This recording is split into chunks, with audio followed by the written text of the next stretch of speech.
so. Things have taken an even darker turn since my last post. I keep thinking about everything I've shared here and how I've been trying to make sense of it all. Your comments have been helpful, but now I feel like I'm standing on the edge of something I can't pull back from. I wasn't sure whether to post again, but I need to get this out. I need to write it all down before it consumes me completely. I've learned something. Something about the boy, and I don't think I'll ever be able to unlearn it. It all started with the nightmares. I told you before that I've been having them too, right? Well, they're getting worse. Much worse. They're no longer just creepy dreams. They're vivid, terrifying, and feel disturbingly real. Every time I close my eyes, I'm back in the house, but it's twisted and distorted. The walls stretch, the floors creak, and the air is thick with this overwhelming sense of dread. I can hear footsteps, whispers, and that voice. The one that keeps saying she's here. But in the dreams, there's something else. Something I haven't told you yet. Every time I dream, I see the boy, but he's not alone. There's a woman with him, a shadowy figure with a presence that feels suffocating. She's always just out of reach, standing behind him, watching me.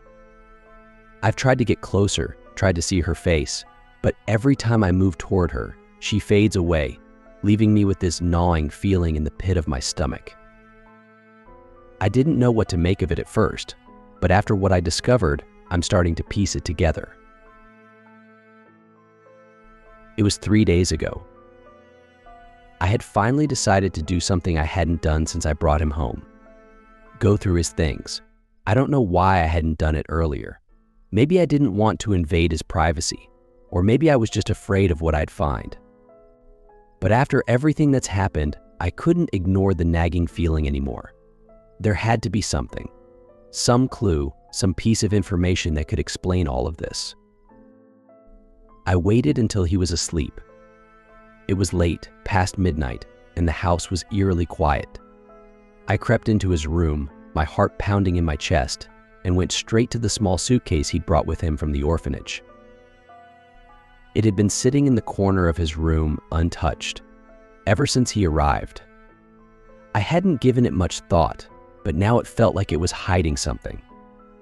Something important. I unzipped the suitcase, trying to keep my hands from shaking. Inside, there were only a few items: clothes, a pair of shoes, a small notebook. The clothes were unremarkable, just basic shirts and pants, nothing that stood out. But the notebook. That's what caught my attention. It was old, the edges worn and the cover frayed like it had been handled a lot.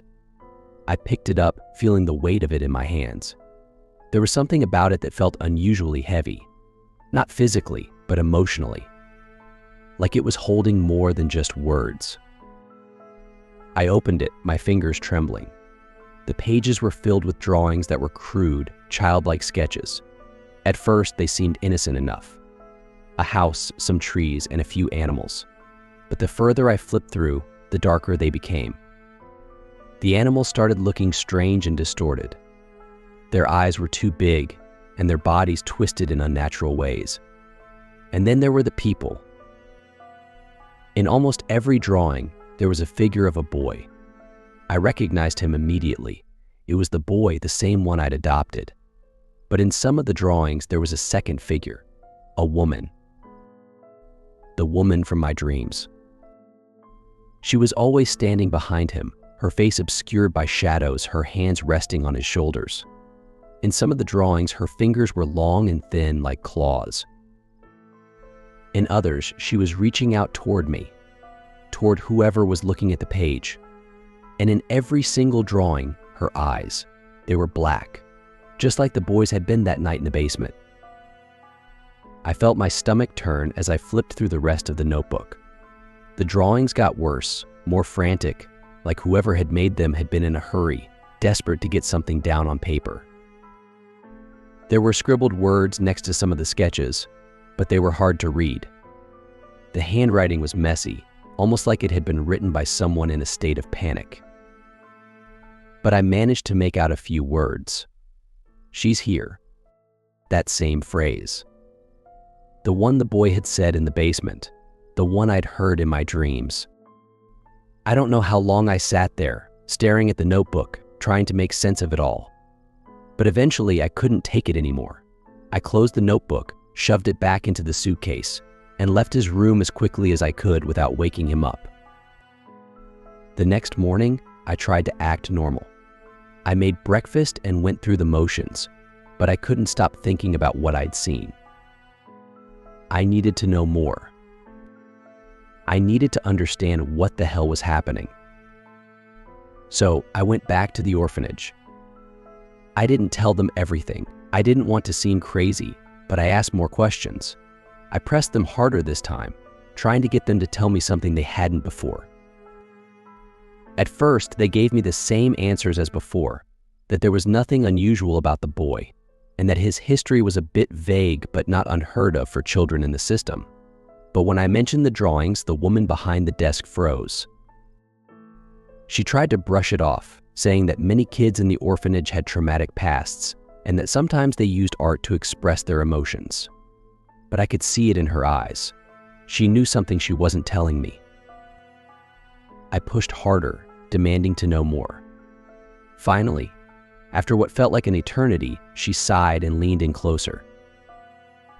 With her voice barely above a whisper, she said that there was something that happened. An incident, so to speak, but they didn't think it was important to share with future parents. She went on to explain that when the boy had first arrived at the orphanage, he hadn't come alone. There had been another child, a little girl.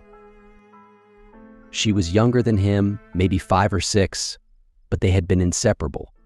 No one knew where they had come from or how they ended up at the orphanage, but they had arrived together, hand in hand.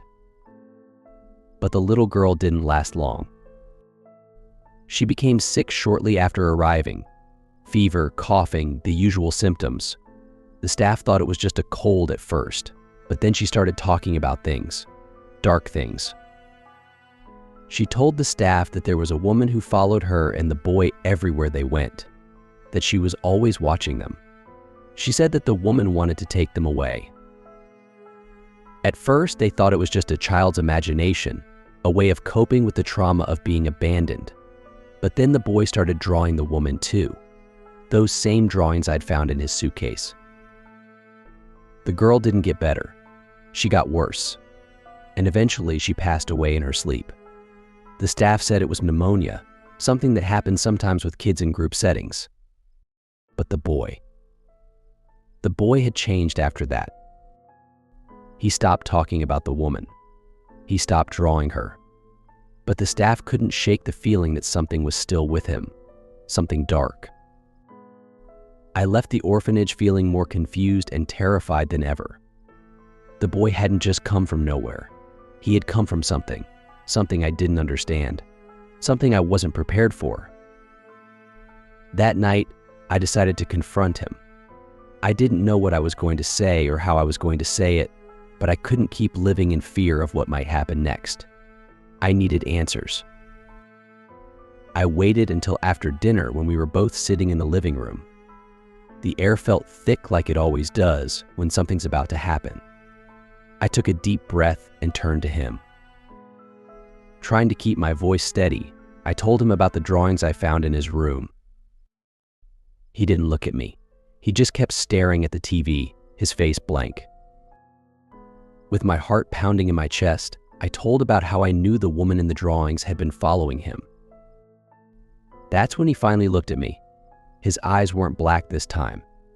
They were just his normal brown eyes. But there was something in them, something I hadn't seen before. Fear. Then he whispered, saying, "She's not gone. She never left." I felt my blood run cold. He continued in a voice barely audible, saying that the woman was here and was watching. I didn't know what to say. I didn't know what to do. I just sat there, staring at him, my mind racing. What was I supposed to do with that information? How was I supposed to protect him or protect myself from something I couldn't even see? Now, I'm sitting here, typing this out, trying to make sense of it all, but I can't. I don't know what to do. I don't know how to stop this. All I know is that she's here and she's not going away. I'm asking for help. If anyone has any idea what's going on, if anyone has dealt with something like this before then, for the love of God, please let me know. I don't know how much longer I can go on. I'm scared for both of us, and I don't know how to fix it. Signing off. For more chilling stories, like and subscribe.